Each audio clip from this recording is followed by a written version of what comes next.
உலகின் எங்கிருந்தும் தமிழர்கள் ஆராய்ச்சி செய்ய தமிழ்நாட்டிற்கு வாருங்கள் என அமைச்சர் டிஆர்பி ராஜா அழைப்பு விடுத்துள்ளார். கடந்த 2024ஆம் ஆண்டு ஜனவரி மாதம் சென்னை நந்தம்பாக்கத்தில் உள்ள உலக வர்த்தக மையத்தில் உலக முதலீட்டாளர்கள் மாநாடு நடைபெற்றது. அதில் ஐஐடி மெட்ராஸ் வழிகாட்டுதலின்படி ஹுண்டாய் மோட்டார்ஸ் மற்றும் தமிழ்நாடு அரசு இணைந்து அதிநவீன பசுமை ஆராய்ச்சி ஹைட்ரஜன் ஆராய்ச்சி மையத்தை துவங்க ஒப்பந்தம் கையெழுத்தானது. அதனைத் தொடர்ந்து இன்று தையூரில் உள்ள ஐஐடி மெட்ராஸின் டிஸ்கவரி செயற்கைக்கோள் வளாகத்தில் 65,000 சதுர அடி பரப்பளவில் 180 கோடி ரூபாய் செலவில் அதிநவீன பசுமை ஹைட்ரஜன் ஆராய்ச்சி மையம் தொடங்குவதற்கான அறிமுக விழா நடைபெற்றது. இதில் தமிழ்நாடு தொழில்துறை அமைச்சர் டிஆர்பி ராஜா பங்கேற்றார்.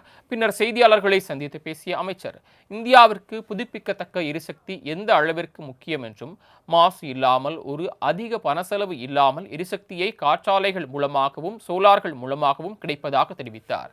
அடுத்த கட்டமாக ஹைட்ரஜன் சக்தியை நோக்கி இந்திய அளவில் தமிழக அரசு ஐஐடி மெட்ராஸுடன் இணைந்து மிகப்பெரிய முன்னெடுப்பை ஹுண்டாய் நிறுவனத்துடன் செயல்படுத்த உள்ளதாக கூறியவர், நமக்கு தேவையான எரிசக்தியை நாமே உருவாக்குவதன் நோக்கம் இதுதான் முதன்முறை என்றார்.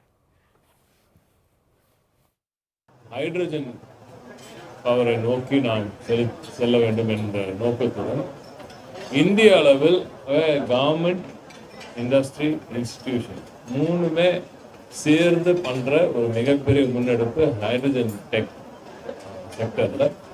இதுதான் முதல் முறை. இதுவரை வேற எங்கும் இது போன்ற இந்த அளவில் ஒரு முயற்சி நடைபெறவில்லை.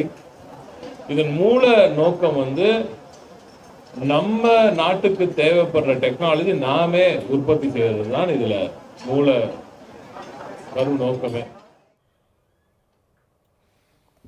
தொடர்ந்து ஹுண்டாய் கம்பெனியுடன் இணைந்து தமிழ்நாடு முயற்சிப்பது பெருமை அளிப்பதாக கூறியவர், அமெரிக்க அதிபர் ட்ரம்ப் வந்த பிறகு பசுமை ஹைட்ரஜனில் சில சுணக்கம் ஏற்பட்டதாகவும், எவ்வளவு விரைவில் வரும் என்பதுதான் சந்தேகமே தவிர, ஆனால் கண்டிப்பாக வந்தே தீரும் என்றார்.